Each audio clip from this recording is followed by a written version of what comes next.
Welcome to Logic Simplified.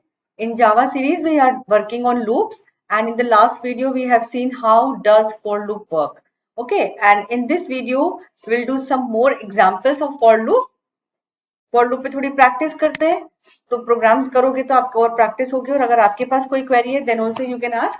And मैंने जो कुछ programs निकाले हैं, just have a look. Write a program to input a number and check it is perfect number or not. Perfect numbers क्या होते हैं? Like 6. 6 के factors निकालेंगे. 1 plus 2 plus 3. That is again 6. Then 28. 28 के factors निकालेंगे. 1 plus 2 plus 3.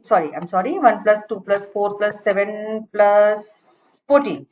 Add करो, you'll get 28 again. So एक ये program करेंगे. Second we will do write a program to input a number and check it is prime or not.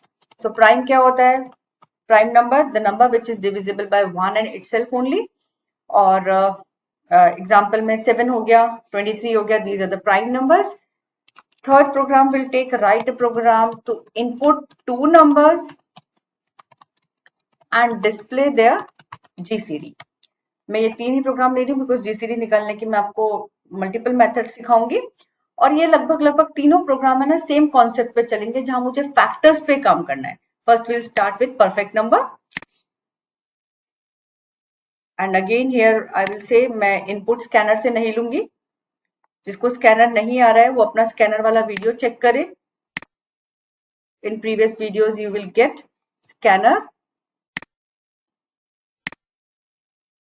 Next program we are taking perfect. Okay, so अभी हमने क्या discuss किया था? Perfect number में क्या करना है? उस नंबर के फैक्टर्स निकालने हैं, राइट? फैक्टर्स कैसे निकलेंगे? देखो, याद रखो, किसी भी नंबर का सबसे छोटा फैक्टर क्या होता है? 1. और किसी भी नंबर का सबसे बड़ा फैक्टर क्या होता है? Number itself. बस यही हमारा लॉजिक है और इसी लॉजिक पे मुझे काम करना है. नंबर कहाँ से इनपुट करेंगे? यूजर से. ये नंबर इनपुट हो गया. बच्चों, आप लोगों ने एक चीज नोटिस की होगी कि मैं हमेशा अपने जो वेरिएबल्स के नाम लेती हूँ ना वो फिक्स होते हैं. लूप लगा रही हूँ, फॉर लूप लग रहा है, आई से स्टार्ट करती हूँ. नंबर इनपुट कर रही हूँ, नम में होता है. ऐसे अगर आप अपनी प्रोग्रामिंग स्टाइल एक बार फिक्स कर लोगे तो it will become very easy for you. I को 1 से स्टार्ट करके मैं लेस देन नंबर तक ही चलाऊंगी. Why less than num? Because मुझे उस नंबर को इंक्लूड नहीं करना है. फॉर एग्जाम्पल 6, तो मुझे 6 के फैक्टर्स चाहिए. 6 का फैक्टर 6 भी होता है, but I don't want 6. I want less than 6, that is 1 2 3. So less than number तक चलेगा लूप. यहाँ पे चेक कैसे करेंगे? इफ. अभी मैंने लास्ट वीडियो में समझाया था, फॉर के अंदर इफ लगाएंगे. यहाँ पे मैं आपको करके दिखाती हूँ. अगर मेरा नंबर आई से डिविजिबल है, आई से डिविजिबल इसका मतलब क्या हो गया? मैंने नंबर को आई से डिवाइड किया और रिमाइंडर 0 आया. What does it means? I is the factor of number. Double equal to sign क्यों लगाया है? Double equal to sign is use to compare, और सिंगल इक्वल टू असाइन करता है. याद रखो ये सब चीजें. सो अगर आई नंबर का फैक्टर है तो वो सम में एड ऑन होना चाहिए. It should be sum is equal to sum plus I. मतलब जब जब इफ की कंडीशन ट्रू होगी तब तब सम में आई ऐड होता जाएगा. ठीक है. फाइनली कब तक चलेगा? Less than that number. 6 है तो ये 5 तक चलेगा. बाहर आके आपको क्या चेक करना है? अगर सम की वैल्यू नंबर के बराबर हो गई, then what I can say? I can say yes, it's my perfect number.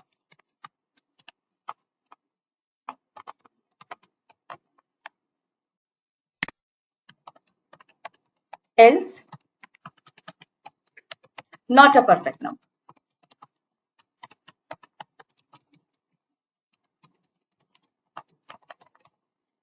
Let's check. मैं आपको इसका ड्राई रन सिखाती हूँ. आई को 1 से स्टार्ट कराया और आई लेस देन 6 तक चलाना है. मतलब आई अभी 1 है तो कंडीशन ट्रू है. नंबर मैं अज्यूम कर रही हूँ 6 है, तो 6 मॉड्यूलस 1, यस इट इज 0. तो सम में क्या ऐड ऑन हो जाएगा? Your sum will become 1. That is कैसे हुआ? ये 0 प्लस 1 इक्वल टू 1. ये 1 हो गया. डन. आई में इंक्रीमेंट हुआ, आई हो गया 2. अब की बार क्या चेक होगा? 6 modulus 2 equal to 0. Yes, that is again true. तो अब सम में पहले से 1 चल रहा है, सम की वैल्यू 1 पहले से है, 1 + 2 3 हो जाएगी, दैट्स ट्रू। ओके, फिर सम का वैल्यू आई का वैल्यू कितना हो गया 3। अब आई चेक होगा, क्या 6 को 3 से डिवाइड करने पे 0 आता है? Yes, so that is sum already 3 है, 3 + 3 6 हो जाएगा। इसके बाद आपके पास आई की जितनी भी वैल्यूज आएंगी 4 5, ये दोनों ही वैल्यूज 6 का फैक्टर नहीं है, तो दोनों ही वैल्यूज क्या हो जाएंगी? स्किप हो जाएंगी। So finally your sum is what? 6। Check करेंगे, सम का वैल्यू 6, नंबर का value 6, they both are equal, so we can say yes the number is a perfect number. Calculate करते हैं, 6 इट्स अ परफेक्ट नंबर। मैं आपको 8 डाल के बताती हूँ जो मुझे परफेक्ट नंबर नहीं बताएगा, करेक्ट। एंड इसके साथ साथ अगर आपको क्वेश्चन दिया जाता है कि आप ना वो फैक्टर भी डिस्प्ले करो, तो आप यहाँ पे लिख सकते हो system.out.println फैक्टर इज आई, सो मैं 28 डालूंगी, ये देखिए। So along with the factors, you can see the number is perfect or not. 28 is a perfect number. क्योंकि आप factors का total करोगे तो you will get the same number again. So that is the answer of our first question.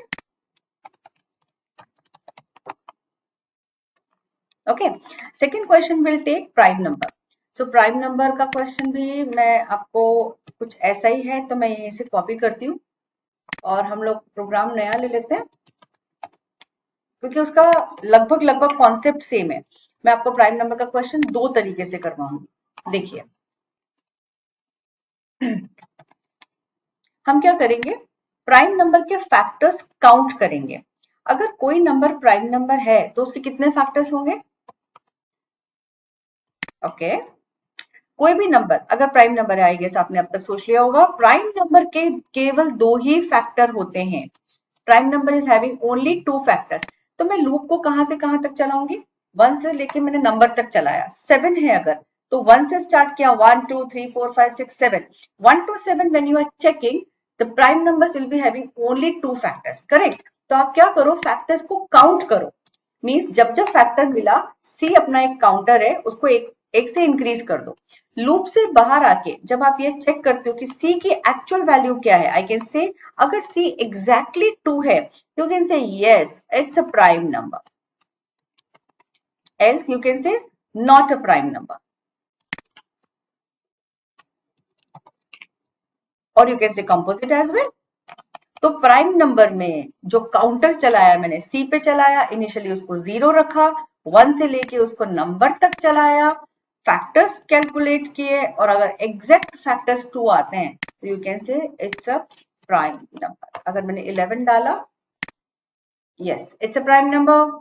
And if I say it's a normal number, suppose मैंने 8 डाला, तो मेरे को एक्सपेक्टेड आंसर है it's not a prime number, and you can check it's not a prime. But I'm not very much happy with this program. The reason is what?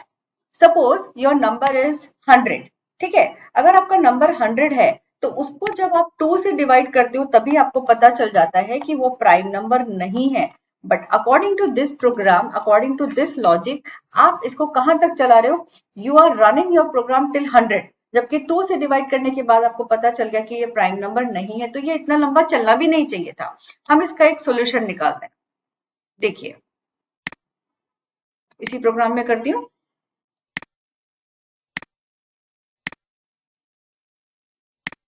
Every number is divisible bye 1, तो मैं 1 से start नहीं करूंगी, 2 से start.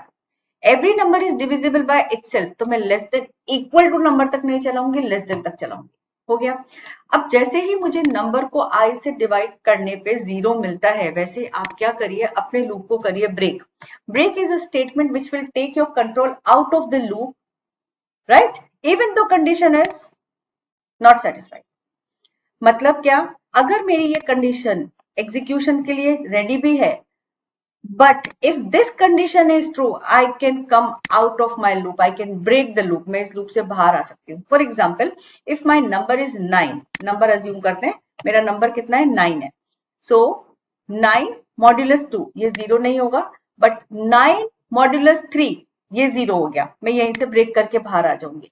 आप बोलोगे ma'am condition तो अभी चल रही है, ये तो ट्रू है, fine, but because I met this condition and in this block break is written, so I will come out of the loop. तो अब आपने इस प्रॉब्लम का सॉल्यूशन निकाल लिया कि अगर मेरा नंबर 100 है और 100 को मैंने 2 से डिवाइड किया, यही मुझे पता चल गया कि my number is not a prime number, तो unnecessarily I will not execute my loop till 100। Correct, यहीं से ब्रेक कर दो। अब मैं नॉट अ प्राइम कैसे पता लगाऊं? देखो बच्चों, अगर ये लूप पूरा चला मतलब ब्रेक नहीं हुआ, इट मीन्स मुझे फैक्टर नहीं मिला, मतलब कि वो प्राइम नंबर है। यानी अगर आई की वैल्यू नंबर के बराबर पहुंच गई, what does it mean? Loop पूरा चला, क्योंकि लूप अगर पूरा नहीं चलता तो ये condition I less than num तक ही चलती। So if your I is reaching till number means your loop has executed completely, break statement encounter नहीं हुआ because this condition was not met, right? So I की value अगर number के बराबर पहुंची then it's a prime number, else not a prime number. So in that way you will say ma'am यही break लगा के तो हमने प्रॉब्लम और बढ़ा लिया। नहीं, आपने प्रॉब्लम बढ़ाया नहीं है, आपने इसका सॉल्यूशन निकाला है कि अगर मेरा नंबर प्राइम नंबर नहीं है तो लेस इटरेशंस विल वर्क और मुझे जल्दी पता चल जाएगा कि नंबर प्राइम है या नहीं, right? So this programming style is better than the previous one. So ये हमारा प्राइम का ही क्वेश्चन था, बट सेकेंड क्वेश्चन हमने किया। Now next question we are doing, we will input two numbers and will display the GCD. GCD और HCF, they both are same, highest common factor या greatest common divisor, कुछ भी बोल सकते हो।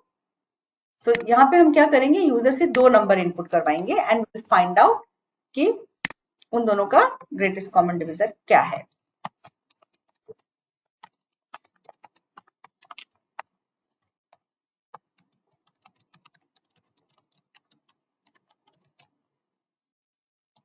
num1 num2 18 and 54। अगर मैं इसमें आपको जीसीडी निकालने को बोलूंगी तो ऑब्वियसली 18 होगा, 18 से ऊपर नहीं हो सकता। या 7 और सॉरी 14 और 21 में बोलूंगी तो मेरा ग्रेटेस्ट कॉमन डिवाइजर 14 से बड़ा नहीं हो सकता। क्या मतलब हुआ इस बात का कि दो नंबर्स में से जो भी छोटा नंबर होगा उससे बड़ा तो कॉमन फैक्टर आ ही नहीं सकता, नॉर्मल थिंग। इसी कॉन्सेप्ट पे काम करेंगे। यहाँ मैंने दोनों बार num1 ले लिया, दैट इज रॉन्ग। एक वेरिएबल हमने आई लिया और एक वेरिएबल हम जीसीडी, जिसको इनिशियली 1 ले लेते हैं, क्योंकि इंट आई एंड जीसीडी को हमने 1 ले लिया इनिशियली, क्योंकि कोई भी दो नंबर होंगे उनका जीसीडी 1 तो होगा ही होगा और इसको छोटे नंबर तक चलाना है। So I less than equal to num1 and then I less than equal to num2। So ये कंडीशन अगर आपको समझ में आई है then I am really happy, क्योंकि इससे आपको ये समझ में आना चाहिए कि मेरा ये लूप छोटे नंबर तक चलेगा, चाहे num1 छोटा हो चाहे num2 छोटा हो, this loop will execute till the smaller number. Now, if num1 modulus I equal to 0 and num2 modulus I equal to 0, अगर मेरा नंबर 1 I से डिविजिबल है और नंबर 2 भी I से डिविजिबल है, इसका मतलब I is the common factor which I can store in GCD. We are done. पहले 1 जाएगा, उसके बाद जो भी कॉमन फैक्टर होगा वो चला जाएगा, ओवरराइट होता जा रहा है GCD, and finally you will get your result. So finally your result will be stored in GCD. That is the result. Very simple program. Let's go for 14 and 21. Expected answer is 7. That is what we have calculated. Manually भी हमारा यही answer आ रहा था. And the next program, next number again, let's check with 18 and 54. Final result 18 और 54 का GCD 54 आता है। तो एक तो ये मेथड हो गया, एक मेथड इसका और है जिसको बोलते हैं लॉन्ग डिवीजन मेथड, वो भी मैं आपको दिखाती हूँ। लॉन्ग डिवीजन मेथड थोड़ा सा डिफरेंट है। अब अगेन द सेम क्वेश्चन, अगर एक मेथड है हमारे पास तो हम दूसरे से क्यों करेंगे? क्वेश्चन इज राइट, बट अगर एग्जाम में आ गया कि इस पर्टिकुलर मेथड से ही करके दिखाओ तो आपको वो भी आना चाहिए। इनफैक्ट वो मेथड थोड़ा ज्यादा बड़ा है। देखिए, मैक्स एंड मिन, उसमें आपको क्या करना पड़ेगा, दोनों नंबर में से कौन सा बड़ा है वो निकालना पड़ेगा पहले। तो वो कैसे निकाल सकते हैं, टर्नरी ऑपरेटर मैंने पढ़ाया हुआ है आपको। नम वन अगर बड़ा है तो नम वन को डालो, नहीं तो नम टू को डालो। और मिन में क्या डालना है, छोटा नंबर, तो num one less than num two, तो नम वन जाएगा, नहीं तो नम टू जाएगा। ठीक है, तो मैक्सिमम मिनिमम निकालने के बाद हमारी अप्रोच क्या होगी, थोड़ी डिफरेंट अप्रोच होगी। मैं यहाँ पे आपको वाइल लूप से करवा रही हूँ इस क्वेश्चन को, हालांकि वाइल लूप हम कर चुके हैं, बट यहाँ पे जीसीडी का नाम आया है तो मेरे को वाइल लूप से इसको करवाना पड़ेगा। फॉर से भी करवा सकती हूँ। हम इसमें बच्चों ना रिमाइंडर निकालेंगे। रिमाइंडर कैसे, मैक्स मॉड्यूलस मिन। देखिए 14 एंड 21 से मैं आपको एग्जांपल लेके दिखाऊंगी। सो 21 विच इज मैक्सिमम यहाँ चला जाएगा, 14 विच इज मिनिमम यहाँ चला जाएगा, और इनका दोनों का रिमाइंडर आएगा 7 जो कि यहाँ चलता है। and this loop will execute till my remainder is not equal to 0. जब तक मेरा रिमाइंडर 0 नहीं आ जाता तब तक आपको एग्जीक्यूट करना है। so my remainder is what it is 7, obviously ये आगे एग्जीक्यूट होगा। यहाँ पे कैसे करते हैं, max is equal to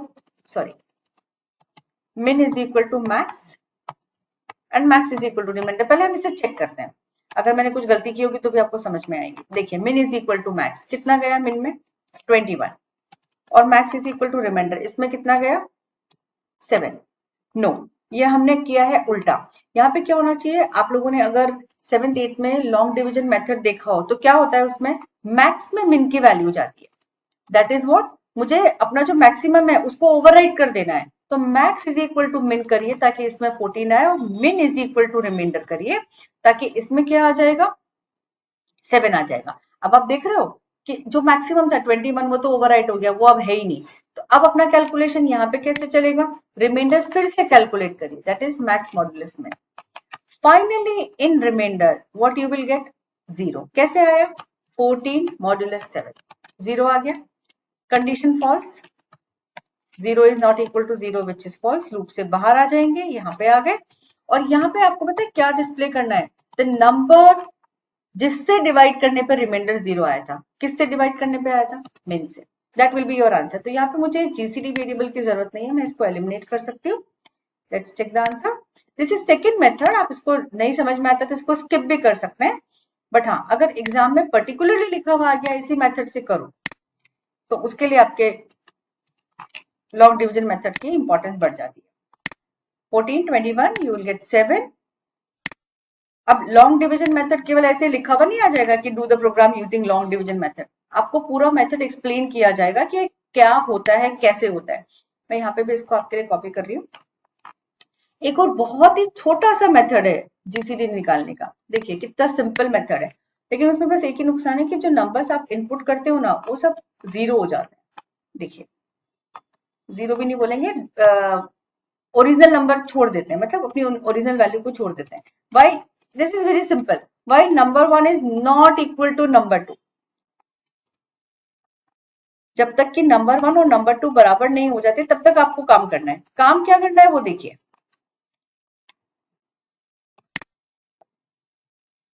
if number 1 greater than number 2 तो क्या करोगे, number is equal to number minus number 2। मैं आपको इसका ड्राई रन नहीं समझाऊंगी, ये आपको अपने आप करना है कि कैसे रिजल्ट आ रहा है। Take some random values and do this. और फाइनली बाहर आके पता है मैं क्या डिस्प्ले करूंगी, आई कैन डिस्प्ले नंबर और नम 2, बिकॉज हम बाहर तभी आएंगे जब नंबर और नम 2 बराबर हो जाए। कंडीशन देखिए, while number is not equal to num 2, तो बाहर कब आ रहे हो, जब दोनों इक्वल है। इसमें बस एक ही प्रॉब्लम है कि जो ओरिजिनल नंबर और नम 2 आपने डाले थे वो अपनी ओरिजिनल वैल्यू खो देते हैं, तो आप चाहें तो उनको किसी वेरिएबल में स्टोर करके रख सकते हैं, otherwise this is the simplest one. और इसमें एक चीज का और फायदा देखोगे कि इसमें आपने कोई एक्स्ट्रा वेरिएबल नहीं लिया है, केवल 2 वेरिएबल से ही आपने काम चलाया। तो हमने सिर्फ जीसीडी निकालने के 3 मेथड देखे। पहला वाला जिसमें हमने फैक्टर्स निकाले, दूसरा वाला long division method, and third one is this division method जिसका ड्राई रन आपको अपने आप करना है। In next video will try to do some programs related to loops only, but वो कौन से होंगे, सीरीज वाले प्रोग्राम्स होंगे। सीरीज मतलब जैसे आप लोग ऐसा करते हो ना, 4 नंबर ये है तो 5वां कौन सा होगा, and in those 4 numbers there will be some connection 1 4, 7, तो 3 का डिफरेंस चल रहा है। ऐसा कुछ कनेक्शन वाले प्रोग्राम्स करेंगे। उसके लिए मैं आपको एक ट्रिक बताऊंगी जिससे आपका प्रोग्राम बहुत आसान हो जाएगा, क्योंकि आपको उसमें सिर्फ इतना सा पहचानना है कि इसमें जो कन्वर्जन चल रहा है, फर्स्ट नंबर के बाद सेकंड कैसे बना, सेकंड के बाद थर्ड कैसे बना, उतना पार्ट अगर आपने पकड़ लिया तो पूरे प्रोग्राम में कहीं गलती नहीं हो सकती। So that we will do, उसको मैंने सीरीज प्रोग्राम्स करके नाम दिया है। वो नेक्स्ट वीडियो में देखेंगे। इस वाले प्रोग्राम में, इस वाले वीडियो में ये सारे जो क्वेश्चंस किए हैं इससे रिलेटेड जितनी भी क्वेरीज है, प्लीज राइट, प्लीज आस्क। कोई भी क्वेश्चन है या फिर इससे रिलेटेड के अलावा कोई भी क्वेश्चन जो आपको चाहिए कि मुझे फॉर लूप से करना आना चाहिए, वो भी आप पूछ सकते हो। ये सीरीज में मैं इतने ही प्रोग्राम्स करवाऊंगी। And if there is any query in between you can ask. पुराने वीडियो से भी कुछ पूछना है तो पूछ सकते हो। Thank you for now. Logic simplified को सब्सक्राइब करो, like my channel. Thank you.